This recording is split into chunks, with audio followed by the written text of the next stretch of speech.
심석희 선수 외에 또 다른 성폭력 피해자가 있다는 폭로가 잇따르고 있습니다. 파문이 커지고 있는 가운데 14일로 예정됐던 조재범의 폭행 혐의 재판 선고는 23일로 연기됐습니다. 취재 기자 연결해보겠습니다. 허재원 기자.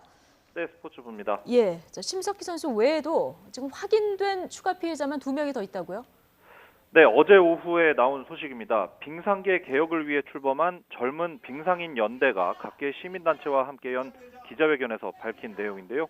젊은 빙상인 연대 대표이자 전 국가대표팀 코치 여준영 대표는 심석희 선수 외에 더 많은 성폭력 피해 선수를 파악했다고 밝혔습니다.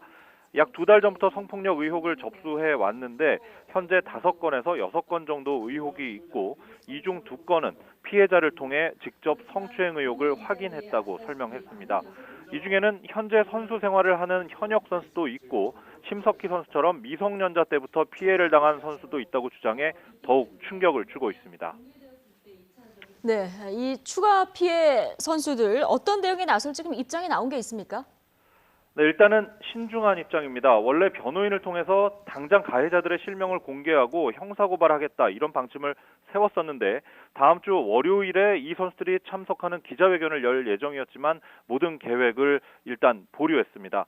현역 선수들이기 때문에 차질 없이 선수 생활을 이어가는 게 가장 중요하다는 입장인 것으로 풀이되고요. 또 심석희 선수 사건이 불거진 뒤에 국민적인 관심이 쏠리자 피해 선수들이 극심한 부담을 느낀 것으로 보입니다. 자, 이 모든 게 사실이라고 하면 정말 심각한 문제인데요. 어떻게 이런 일이 있을 수 있었고 그동안 또 알려지지 않은 건 왜 그랬을까요? 네, 젊은 빙상인연대 여준영 대표가 그 배경을 설명했습니다. 한마디로 절대 권력자의 존재가 모든 문제를 키웠다는 겁니다. 빙상계를 좌지우지하는 절대 권력자가 있고 그 권력의 비호 아래 폭행 가해자들이 살아남는 악순환이 벌어진다는 겁니다.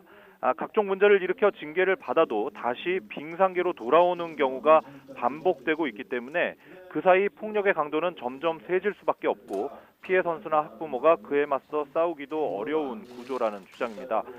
지금은 관리단체로 지정돼 대한체육회의 관리를 받고 있지만 이전까지만 해도 빙상연맹이 선수를 고려하지 않고 절대 권력자의 눈치만 봐왔다는 겁니다. 여준영 대표의 얘기 직접 들어보겠습니다. 선수를 위하는 연맹이 돼야 되는데 그전까지는 연맹이 항상 무슨 일이 벌어지면 선수 징계주기 바빴고 연맹 임원들은 아무렇지 않게 그대로 직을 유지하는 걸 봤을 때는 네.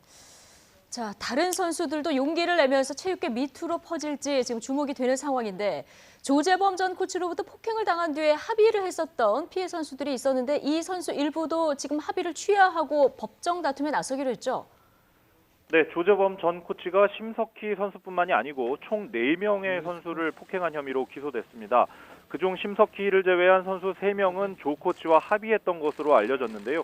이 중 2명이 항소심 재판부에 합의 취하서를 제출했습니다. 심석희 선수가 성폭행 사실까지 공개하자 마음을 바꾼 것으로 전해졌고요. 이 2명도 심석희 선수와 비슷한 나이대로 전해지는데 조재범 코치와 법정 다툼을 이어가겠다는 용기를 낸 겁니다. 자, 어제 정치권과 체육계에서 잇따라 대책을 내놓기는 했는데요. 과연 실효성이 있을지 이 부분이 좀 의문인데 어떻게 보십니까? 네, 정치권에서는 국회 문화체육관광위원회 소속 여야 의원들이 국민체육진흥법 개정안을 발의했습니다. 핵심은 원 스트라이크 아웃인데요. 폭행과 성폭행 혐의로 형을 받은 지도자는 단 한 번만으로도 자격을 영구적으로 박탈하겠다는 겁니다. 또 형 확정 이전에도 자격을 무기한 정지할 수 있도록 하는 내용이 포함되어 있습니다. 이와 별도로 안민석 위원장은 이 같은 사태를 방지하지 못한 대한체육회 임원 전원의 총사퇴를 촉구했습니다. 대한체육회도 대국민 사과문과 함께 체육계 비위 근절 전수조사, 선수촌 관리 강화를 골자로 한 개선책을 발표했습니다. 하지만 내용을 들여다보면 선수촌 내 주요 사각지대에 CCTV를 달고 라커룸에 비상벨을 다는 등등의 대책이 포함되어 있는데 예전에도 이미 나왔던 대책들이어서 실효성은 의문입니다. 네. 자, 조재범의 항소심 선고 공판은 연기가 됐죠?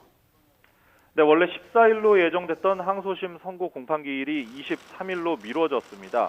검찰의 변론 재개 요청을 법원이 받아들인 건데요.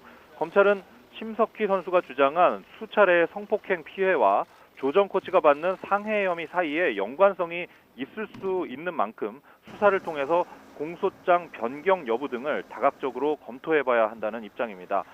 법원은 23일 공판을 통해 검찰이 변론 재개를 요구한 이유를 상세히 들어보고 추후 재판 일정을 잡을 예정입니다.